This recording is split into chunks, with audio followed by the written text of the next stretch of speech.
Boa noite, irmãos, tudo bem? Vamos iniciar a nossa 41ª aula do Apocalipse. Bom, esta aula, irmãos, nada mais é do que a continuação então da aula anterior, amém? Então nós vamos continuar falando sobre o milênio, tá? No começo da aula aqui nós vamos relembrar algumas coisas que nós vimos na aula passada, porque o principal ponto que nós vamos ver nesta aula aqui a respeito do milênio são os comportamentos humanos, inclusive a função da igreja dentro do milênio. Amém? Na aula passada nós vimos algumas características da natureza, do ecossistema e como esse mundo aqui vai ser restaurado para o reinado de Cristo nesses 1000 anos aqui na Terra. Mas na aula de hoje nós vamos então ver agora o comportamento humano durante esse período. Amém? Vamos começar nossa aula com uma oração? Amém? Vai falando com Deus, irmãos. Peça para que o Senhor venha direcionar esta aula como Ele tem feito nas outras também. Senhor, eu te agradeço, ó Deus, pela tua presença, pela tua graça e por tudo que o Senhor tem feito em nossas vidas. Senhor, nós pedimos que esta aula o Senhor venha dirigir conforme a tua vontade, assim como o Senhor tem feito nas outras.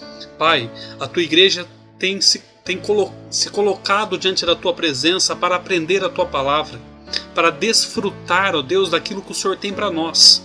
Por isso, ó Deus, nos ajuda a entender a tua palavra, nos ajuda a andar nos teus caminhos, ó Deus, e que toda palavra do inferno, toda palavra de mentira, toda palavra de engano não prospere em nossas vidas, caia por terra, em nome do Senhor Jesus. Queremos guardar a tua palavra, Senhor, no nosso coração, para praticá-la, exercê-la e fazer, ó Deus, diferença nesta terra. É o que eu peço ao Senhor. Dirija esta aula mais uma vez, em nome do Senhor Jesus. Amém. Amém, irmãos? Vamos iniciar então essa continuação do nosso estudo sobre o milênio, caracterizando então a função da igreja e um comportamento humano neste período. Vamos lá. Bom, isso aqui é um slide que eu coloquei na aula passada também, para demonstrar como a aula a respeito do milênio está sendo dividida. Então nós dividimos em duas aulas, a aula anterior, a aula 40, e a aula de hoje, que nós vamos ver então aqui algumas características humanas, a função da igreja, e nós vamos fazer uma análise então dos 6 primeiros versículos do Apocalipse. Basicamente é isso. Amém? Vamos lá então. Bom, até aqui nós vimos aqui 2 aspectos de transformação no milênio. Então nós vimos que durante o período milenar que ele vai acontecer após o Armagedon, após a grande tribulação, amém? A terra vai estar devastada, e nós vimos aqui que durante esse governo, para que o governo possa se iniciar, existem então processos de transformação. E esses processos, esses aspectos de transformação, nós vimos até agora 2, que é a terra ela será transformada e o ecossistema será transformado. Amém? Caso vocês queiram entender melhor esses 2 aspectos, aula 40, aula anterior. Amém? E nós vamos ver então hoje nesta aula 41 um terceiro aspecto que eu coloco como o comportamento humano será transformado. Vamos entender isso daqui. Se fisicamente e ecologicamente a terra volta a ser como foi em Gênesis, como nós já falamos, o mesmo deve ocorrer então em relação ao homem e o seu cotidiano, o seu dia a dia, tá? De imediato nós vamos fazer então uma relação, como era o Éden e como será o milênio. Essa relação, irmãos, é uma continuidade, já que nós falamos sobre esse paralelo, essa comparação do período milenar com o original, lá no Éden, lá em Gênesis. Amém? Então nós vamos só continuar fazendo esse paralelo. Vamos lá. Então nós temos aqui a realidade que era lá no Éden, lá em Gênesis, e a realidade que vai ser aqui no milênio, tá? A realidade no Éden, nós vimos lá em relação ao comportamento humano, nós podemos verificar como era o comportamento humano em Gênesis 2,15, que diz assim a palavra do Senhor. E tomou o Senhor Deus o homem, e o pôs no jardim do Éden para o lavrar e o guardar. Então nós vemos aqui 2 características de comportamento do homem no Éden: lavrar e guardar. E nós podemos então afirmar que este comportamento será muito parecido ao mesmo que o homem terá no milênio. Tá? Isso se confirma em Isaías, capítulo 2, do versículo 1 ao 4. Acompanhe comigo essa leitura, irmãos. Palavra que viu Isaías, filho de Amós, a respeito de Judá e de Jerusalém. E acontecerá nos últimos dias que se firmará o monte da casa do Senhor no cume dos montes, e se elevará por cima dos outeiros, e concorrerão a ele todas as nações. Irão muitos povos e dirão: vinde, subamos ao monte do Senhor, à casa do Deus de Jacó, para que nos ensine os seus caminhos e andemos nas suas veredas, porque de Sião sairá a lei, de Jerusalém a palavra do Senhor. E ele julgará entre as nações e repreenderá muitos povos, e esses converterão as suas espadas em enxadões e as suas lanças em foices. Uma nação não se levantará espada contra outra nação, nem aprenderão mais a guerrear. Amém?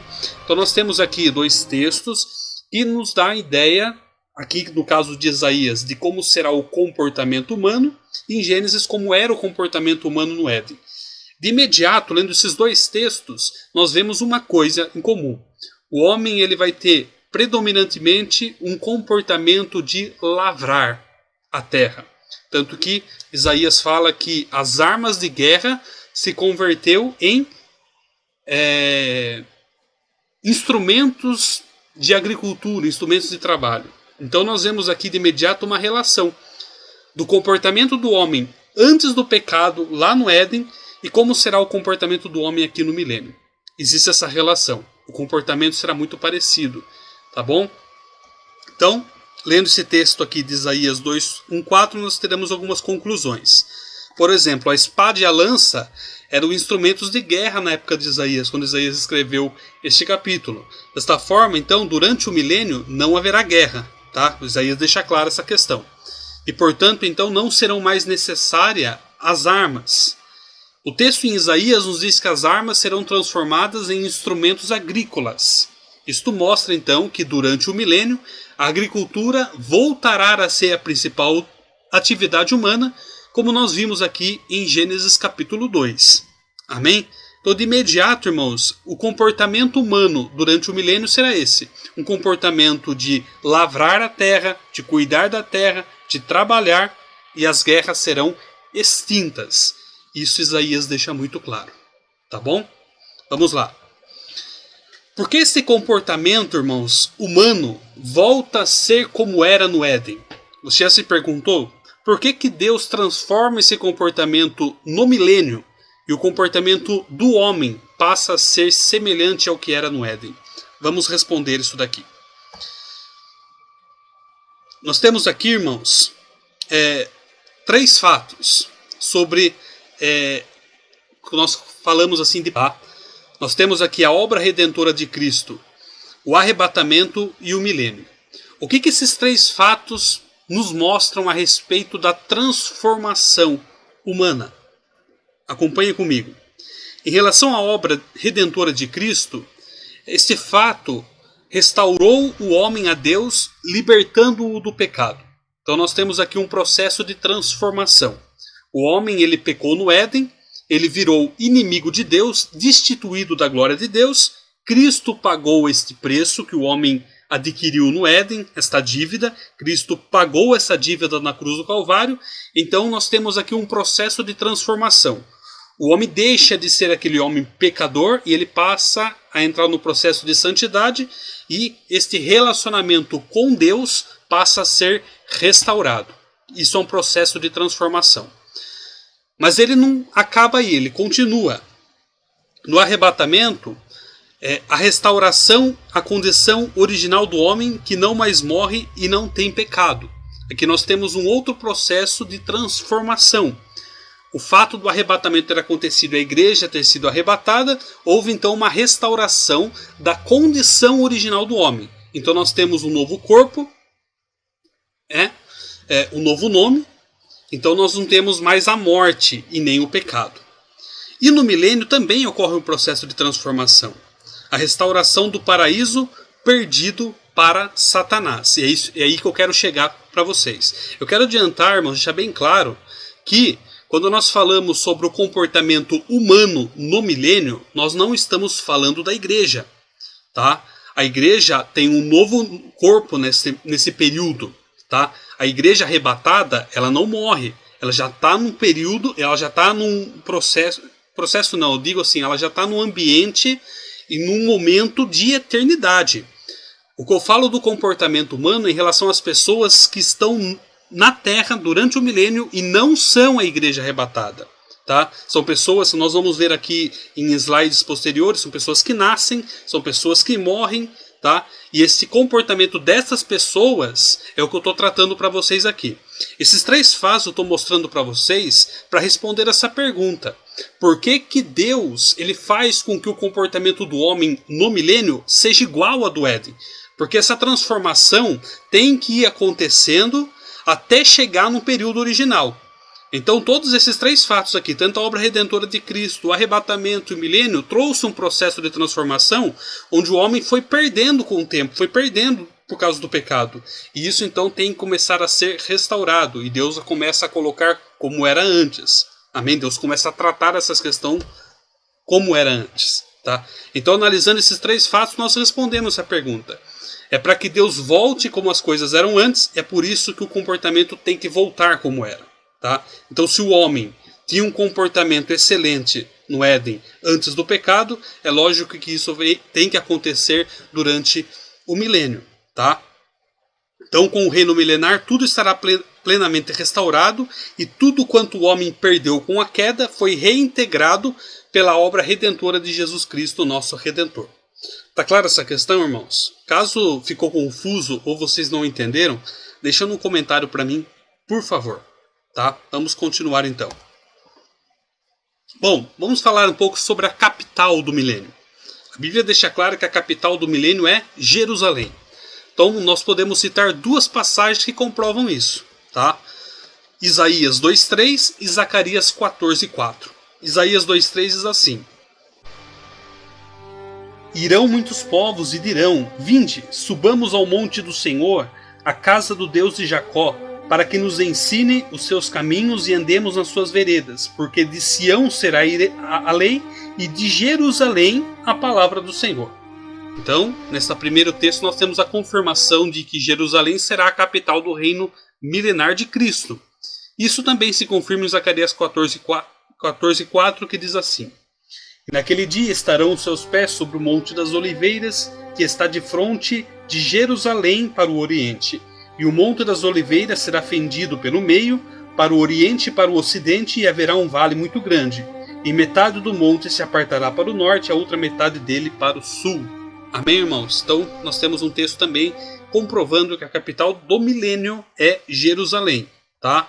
Então, Jerusalém, subirão os povos da terra para adorar ao Senhor. Então, esta cidade será a sede de administração e adoração mundial no milênio. Tá bom? Vamos lá. Um outro aspecto que nós podemos tratar aqui dentro do milênio. Será que existe salvação durante o reino milenar? Hein? Será que vocês já se perguntaram sobre isso? Bom, quando nós falamos de salvação, irmãos, nós estamos falando então de um ambiente onde pessoas podem escolher obedecer ou não. Amém?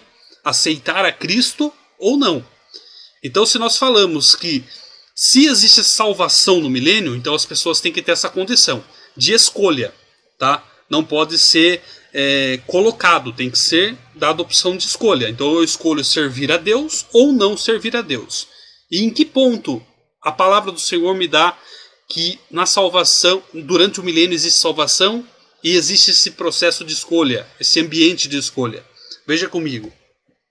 Durante o milênio, nós temos as pessoas que estarão no milênio, os homens que estarão no milênio, eles terão condição de escolherem obedecer a Deus ou desobedecer a Deus. Tá escrito errado aqui, desobedecer a Deus. Amém? Bom, a palavra do Senhor fala, principalmente em Zacarias capítulo 14, que eu falei para vocês na aula passada, para ler esse texto, deixa muito claro que se as pessoas optarem por obedecer a Deus no milênio, e eu não estou falando da igreja, estou falando das pessoas que estão aqui, amém? Nascendo e morrendo, serão abençoados e partilhão dos benefícios do reino. Esta é o que as pessoas colherão se escolherem obedecer a Deus e consequentemente, então, elas terão sim salvação, tá bom? Elas terão condição, porque elas estão escolhendo servir a Jesus Cristo. Mas também a Zacarias 14 deixa claro que existe a condição do homem desobedecer a Deus. E o que eles vão colher é maldição e morte. Isso Zacarias 14, do versículo 16 ao 19, deixa muito claro. Amém? Acompanhe comigo isso daqui. E acontecerá que todos os que restarem de todas as nações que vieram contra Jerusalém subirão de ano em ano para adorar o Rei, o Senhor dos Exércitos, e para celebrarem a festa dos tabernáculos. E acontecerá, se alguma das famílias da terra não subir a Jerusalém para adorar o Rei, o Senhor dos Exércitos, não virá sobre ele a chuva. E se a família dos egípcios não subir, não vier, não virá sobre ela a chuva. Virá sobre eles a praga com que o Senhor ferirá os gentios que não subirem a celebrar a festa dos tabernáculos. Este será o castigo do pecado dos egípcios e o castigo do pecado de todas as nações que não subirem a celebrar a festa dos tabernáculos. Amém? Então nós temos aqui muito claro, irmãos, que o homem então tem a condição no milênio de obedecer ou desobedecer a Deus. Qualquer escolha que ele tiver tem o seu respectivo colher, o seu respectivo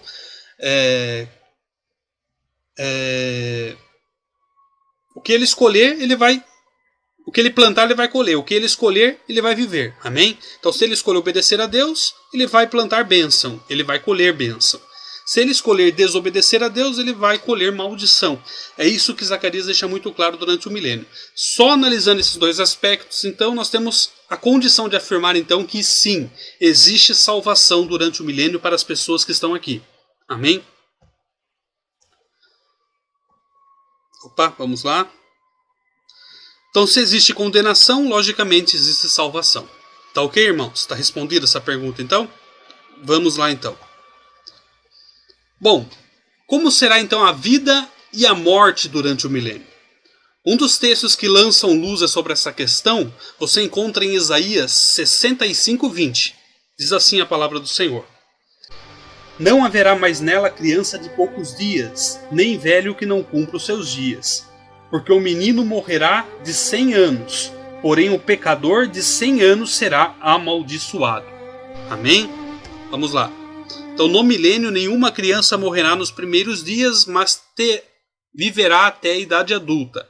Então nós podemos citar alguns motivos desta característica acontecer, tá? Analisando Isaías 65. Primeiro, eliminação de grande parte das enfermidades. Isso nós podemos afirmar que ocorrerá durante o milênio, tá? Então as pessoas viverão muito mais aqui no milênio só por causa desse primeiro item. A enfermidade será eliminada em grande parte, tá? Segundo ponto, vai haver uma eliminação de vícios, tá? Visto que nesse período diversos tipos de produtos nocivos, drogas que eu quero falar para vocês, ao homem serão suprimidos. Então a qualidade de vida do homem será muito grande neste período. Um terceiro ponto é que durante o milênio haverá eliminação da violência de guerra e do trânsito, como eu acabei de falar para vocês no versículo, no capítulo que eu li para vocês aqui anterior em Isaías. Amém? Não haverá guerra. Então esses são alguns exemplos que explicam então não haver mortes prematuras, mas sim o homem cumprindo os seus dias, vivendo 100 anos. É por isso que falam aqui que durante o milênio morrerá jovem quem viver 100 anos. Porque a qualidade de vida será muito maior e as coisas começam a acontecer. Tá? Então a morte não será extinta no milênio. Tá bom? Porém, mesmo presente, o seu poder estará bastante reduzido, visto que o pecado estará sob controle pela ausência de Satanás. Então, só analisando isso aqui, irmãos, nós vemos a realidade do milênio é muito diferente da nossa realidade hoje. Hoje as pessoas, tem crianças que morrem prematuras, tem crianças que morrem muito jovens, tem jovens que morrem cedo. A cada dia mais, você vê que as pessoas não chegam mais na velhice, seja morre por vício, seja morre por violência, seja que elas morrem na guerra. Em diversos aspectos, as pessoas não conseguem viver bastante. Mas aqui no milênio nós vemos que as pessoas viverão por muito tempo. 100 anos será pouco. Por quê? Porque tudo isso que nós encontramos hoje, essa violência, essas enfermidades, doenças de vários tipos, isso será reduzido, isso será tirado no milênio. Então os homens terão condição de viver muitos e muitos anos no milênio. Amém? E aí você consegue analisar o aspecto do reino de Cristo, o aspecto do reino milenar. O quão bom será esse reino. Amém? Vamos lá. Bom, vamos falar sobre esse ponto então. Qual é a função da igreja durante o milênio? Nós estamos falando aqui do comportamento dos homens que estão no milênio, não é a igreja. Os homens que estão nascendo e morrendo no milênio. Qual é a função então da igreja no milênio? Nós que fomos arrebatados, estamos já num estágio de eternidade. Nós não morremos mais. Nós temos um novo corpo, um novo nome. Qual é a nossa função durante o reino milenar? Tá? Bom, a igreja será o corpo sacerdotal do templo do Senhor Jesus, ministros do santuário, começando no milênio e se estendendo por toda a eternidade. Então nós temos aqui a primeira resposta. Tá? Nós vamos ler posteriormente aqui, você encontra isso em Apocalipse 26, capítulo 20, versículo 6. Então a igreja terá uma função sacerdotal. Amém? Mas para que nós possamos entender esta função sacerdotal, veja esse cenário aqui. Ó. No milênio, então, como nós vimos, o pecado ainda não está removido, porque se existe morte, tem o pecado. Tá? As pessoas que estarão no reino milenar continuarão a ter a existência comum, inclusive com nascimentos. Mesmo que as pessoas vão viver muito mais, mas muito mais mesmo, elas vão continuar tendo que lidar com o pecado e com a vida e com a morte. Tá? E aí, nesse cenário das pessoas tendo que lidar com o pecado, é que entra a função da igreja de sacerdote. Tá? Então, desta forma, o pecado precisa ser tratado. Bom, entendendo então esse cenário, nós podemos entender de certa proporção a função sacerdotal da igreja. Por que eu falo isso? Porque quando nós vamos lá no Antigo Testamento, nós vemos que uma das principais funções do sacerdote era o ensino da lei de Deus, para que o homem permanecesse obedecendo e conhecendo o caminho de Deus. Então a igreja ela vai ministrar a todos os necessitados de redenção, sendo pois um corpo que servirá a favor dos pecadores. Está clara essa questão? Então a principal função da igreja no milênio, ensinar a palavra, ser sacerdote de Deus. Amém? Para que essas pessoas que ainda têm que lidar com o pecado vão para o caminho correto e conheçam a Deus. Tá? Bom, vamos então entender, irmãos, esses 6 primeiros versículos do Apocalipse 20. Então abra comigo a palavra, a partir do Apocalipse capítulo 20, versículo 1 até o versículo 6. Amém? Bom, até aqui, irmãos, vocês entenderam essa questão do comportamento humano e o comportamento da igreja durante o milênio? Ficou claro? Caso reste alguma dúvida ainda, deixa nos comentários para mim, por favor. Amém? Bom, vamos lá. Apocalipse 20 começa assim. E vi descer do céu um anjo que tinha a chave do abismo e uma grande cadeia na mão. Tá? Bom, nos estudos das trombetas nós vimos que a chave do abismo, que é a chave, nós falamos que o abismo é o inferno, que essa chave do inferno estava nas mãos de Satanás para que ele libertasse os demônios. Lembra lá dos juízos das trombetas? Que foi concedida a chave a Satanás para que ele pudesse abrir a porta do inferno e liberar demônios para que as ações das trombetas acontecessem. Então essa chave do abismo, nós vemos agora que não está mais na mão de Satanás, mas está nas mãos de um anjo. Então Deus tira essa chave de Satanás e concede a um anjo. Então esse anjo tinha a chave do abismo e uma grande cadeia na mão.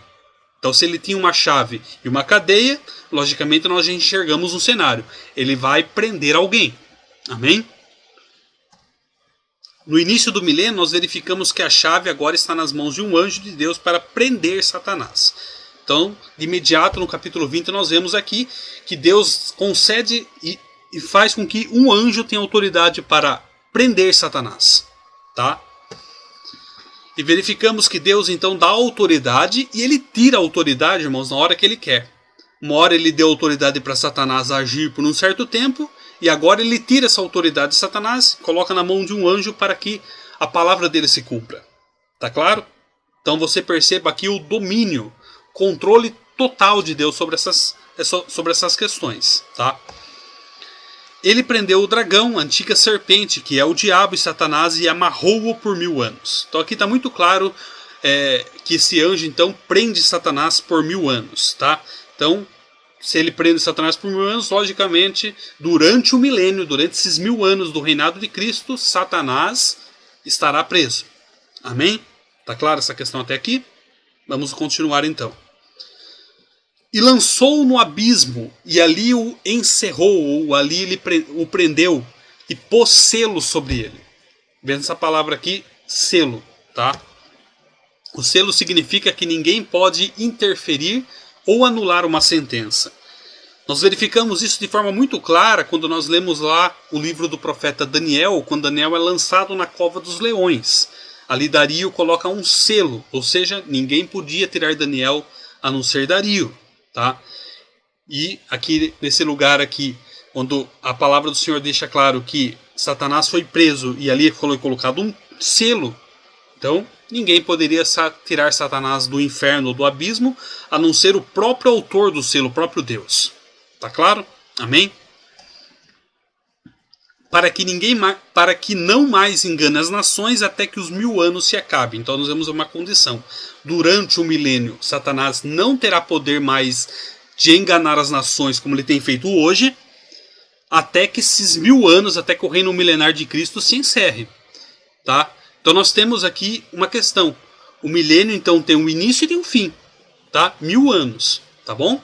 Então Deus proporciona um momento oportuno e ideal para que o homem possa mostrar que de fato sem que nenhum agente externo de tentação. Assim a sua justiça pode se manifestar plenamente. Vocês percebem isso? Se existe pecado no milênio e Satanás estará preso, então ficará muito claro, irmãos, que o homem tem desculpa. Ele fala, eu pequei porque Satanás me enganou. Não. A minha natureza pecaminosa ainda, que precisa ser tratada, eu escolhi pecar, eu escolhi errar. Amém? O homem não traz mais essa desculpa de falar, eu fui enganado. Não. A minha natureza é essa e eu preciso de transformação. Tá bom? Por isso que eu falo que aqui, que eu estou falando do comportamento humano, não é da igreja. Porque a igreja não vai pecar mais aqui no milênio. Quem vai pecar são as pessoas que estarem aqui na terra. A igreja terá um papel sacerdotal. A igreja será santa, ela não terá pecado mais. Amém? E depois importa que seja solto por um tempo. Essa soltura tem como objetivo, então, verificar a fidelidade dos súditos do reino milenar. Infelizmente, milhares vão estar com o coração longe de Deus. Quando nós formos entrar no estudo do Gog e Magog, nós vamos ver que quando Satanás é solto depois desses 1000 anos, ele vai encontrar pessoas que se corromperam, mesmo ele sendo preso. E ele vai conseguir pessoas ali para ir contra Deus novamente, que é o que nós vamos tratar lá em Gog e Magog, que será o nosso próximo estudo. Amém? Então o tempo em que Satanás estiver preso vai deixar claro que o responsável pelos erros dos homens não são agentes externos, mas a própria maldade do homem. O homem precisa ser transformado. O homem precisa de Deus. O homem precisa de mudança. Amém? Bom, e vi tronos, e assentaram-se sobre eles, e foi-lhes dado o poder de julgar. Então aqui nós temos uma confirmação que Jesus disse também lá no Evangelho de Mateus, no capítulo 19, versículo 28, que diz assim a palavra. E Jesus disse-lhes, em verdade vos digo que vós que me seguistes, quando na regeneração o Filho do Homem se assentar no trono da sua glória, também vos assentareis sobre 12 tronos, para julgar as 12 tribos de Israel. Jesus está falando aqui do milênio. E nós vimos na aula passada, ele fala essa palavra regeneração, durante o processo de transformação, durante o milênio, né? Vocês sentarão sobre tronos. Tá? E Jesus disse para julgar as 12 tribos de Israel. Tá bom? Então, diante disso, nós podemos afirmar que durante o milênio, os apóstolos de Jesus e a igreja terão funções, então, bem definidas aqui até agora. Os apóstolos de Jesus, conforme Mateus 19, 28, serão juízes para auxiliar na liderança do povo. E a igreja agirá na função sacerdotal, como nós vimos agora. Amém? Então está claro essa questão? E vi as almas daqueles que foram degolados. E esse texto aqui nos faz lembrar lá do 5º selo. Lembra? Eu vi as almas daqueles que estavam debaixo do altar. Não são as mesmas almas. Amém? Existe uma diferença aqui. Acompanhe comigo. Então, não são as mesmas almas lá do quinto selo. Porque lá no quinto selo nós vimos almas debaixo do altar. Aqui nós vemos que são almas dos que foram degolados. Tá? Então são almas que viveram em períodos diferentes. Amém? As almas debaixo do altar eram cristãos mortos durante o tempo em que a igreja se encontrava aqui na terra. Então estas almas, inclusive tem aquele texto, até que as almas dos seus conservos se completem, é de pessoas que morreram defendendo o evangelho, de mártires, até o arrebatamento da igreja. Então, estas almas do quinto selo são almas que foram mortas por amor a Cristo até o arrebatamento. Após o arrebatamento das almas que não foram arrebatados, então as almas que morreram durante o período da grande tribulação são estas almas aqui então que nós estamos falando de que foram degoladas. Tá? Então essas almas aqui do capítulo 20 são as almas que morreram no período da grande tribulação. Tá claro? Então, são pessoas que morreram durante a grande tribulação e se recusaram a aceitar a marca da besta e dobrar diante do anticristo. Tá claro isso daqui? Amém?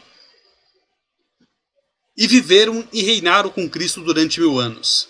Então, aqui fica claro, irmãos, que todos aqueles que não foram arrebatados, mas decidiram, a duras penas, a pagar o preço de não aceitar a submissão do anticristo, será salvo e se juntarão à igreja arrebatada. Se a igreja reinará com Cristo 1000 anos, estas almas durante o período da grande tribulação, que não foram arrebatadas, mas decidiram aproveitar uma outra oportunidade, foram degolados e sofreram a duras penas essa decisão, se juntam à igreja então e vão reinar também com Cristo durante 1000 anos. Que o Apocalipse deixa muito claro essa questão. Amém? Mas os outros mortos não viveram até que os 1000 anos se acabaram. Esta é a primeira ressurreição. Então nós temos aqui uma outra resposta. Só vão ressuscitar as pessoas que aceitaram a Cristo. Aqueles que morreram no pecado, que decidiram não aceitar a Cristo, elas só vão ressuscitar no juízo do trono branco. Também que vai ser um estudo que nós vamos ver posteriormente. Amém? Na aula que vem nós vamos ver 2 estudos. O Gog e Magog, que nós vamos ver o que vai acontecer quando Satanás for solto depois desses 1000 anos. E o grande trono branco, que é o julgamento das almas que não foram salvas, tá? Que é após também o milênio. Então nós temos aqui o arrebatamento e o fim do Armagedon e início do milênio. Tá bom? Então assim como a volta de Jesus, ela é dividida em 2 etapas, ou seja, a primeira etapa da volta de Jesus, arrebatamento. Segunda etapa da volta de Jesus, final do Armagedon, final da grande tribulação, início do milênio. Assim como essa volta de Jesus é em 2 etapas, então esta primeira ressurreição, essa expressão primeira ressurreição aqui no capítulo 20, também acontece em 2 etapas. Olha esse esquema aqui, ó. No arrebatamento nós temos a primeira etapa da volta de Jesus e nós temos a primeira ressurreição, que é o que o apóstolo Paulo fala em Tessalonicenses. Os mortos ressuscitarão primeiro e nós que estamos vivos seremos transformados e encontraremos com Cristo nos ares. Esses mortos que vão ser ressuscitados aqui no período do arrebatamento é a primeira etapa dessa ressurreição. Aí as pessoas que não aceitaram a Cristo, que não estavam prontas, não foram arrebatados, ficaram aqui durante a grande tribulação. Essas pessoas morreram durante a grande tribulação, muitas delas vão morrendo, e elas vão então ser ressuscitadas na segunda etapa, que é no final do Armagedon, final da grande tribulação, que coincide também com a segunda etapa da volta de Jesus para instituir o milênio. Tá clara essa questão então? Então esta primeira ressurreição vai acontecer também em 2 etapas. As pessoas que vão ser ressurretas no período do arrebatamento, que são os nossos irmãos hoje, nossos irmãos que já morreram, vão ressuscitar no arrebatamento, amém? E a segunda etapa da ressurreição, que são as pessoas que não foram arrebatadas, mas decidiram servir a Deus, morreram durante a grande tribulação e vão ser ressuscitadas aqui então no final da grande tribulação, início do milênio. Amém, irmãos? Tá respondido? Tá clara essa questão aqui? Então concluímos que os que permanecem insurretos, que não ressuscitaram nem na primeira etapa, nem na segunda etapa, são os ímpios, são as pessoas que não foram salvas. Essas pessoas só vão ressuscitar no trono branco. Amém? que será o próximo estudo nosso. Bem-aventurado e santo aquele que tem parte na primeira ressurreição. Sobre esses não tem o poder da segunda morte. Olha essa resposta. Então, sobre aqueles que foram arrebatados, aqueles que serviram a Deus, aqueles que não foram arrebatados, mas decidiram servir a Deus durante a grande tribulação, estes não sofrerão a segunda morte. Estes vão participar dessa primeira ressurreição, dessas duas etapas que nós vimos no slide anterior. Amém? Tá clara essa questão, irmãos, esse processo? Caso, deixa nos comentários para mim, por favor. E o que seria então a segunda morte? A segunda morte é a separação total e definitiva entre o homem e Deus.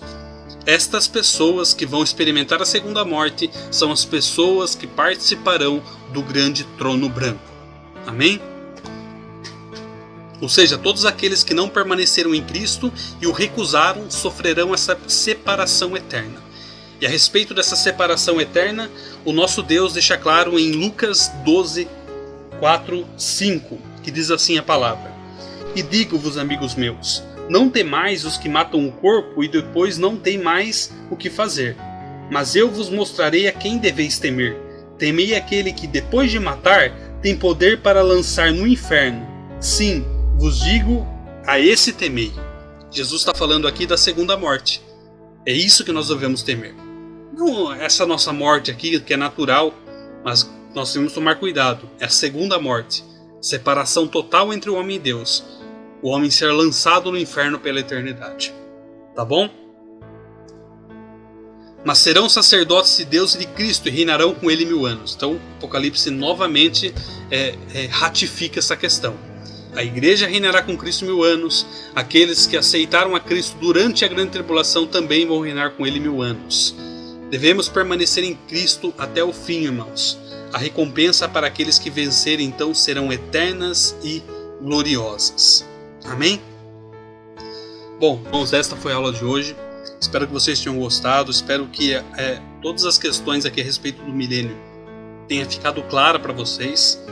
E eu volto a repetir, se vocês têm alguma dúvida, se algum ponto aqui não ficou claro, ficou meio confuso, escreve nos comentários para mim, por favor. Amém? Vamos orar para nós encerrarmos mais uma aula? Fala com Deus. Senhor, eu te agradeço, ó Deus, pela tua presença e por mais uma oportunidade de nós estarmos aqui, aprendendo a tua palavra. Nós pedimos que o Senhor nos ajude, ó Deus, porque muitas vezes aparecem as dúvidas, aparecem os questionamentos, mas nós sabemos que nós temos um professor, nós temos um Deus, que sempre está pronto para nos instruir, para nos tirar as dúvidas, para nos ensinar.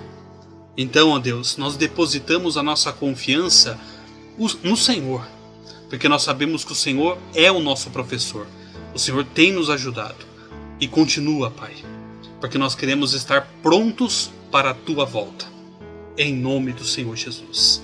Amém. Amém, irmãos? Espero vocês então na próxima aula, aula 42, quando nós vamos tratar então a respeito de Gog e Magog e do grande trono branco. Amém? Deus abençoe. Até a próxima aula, se Deus quiser.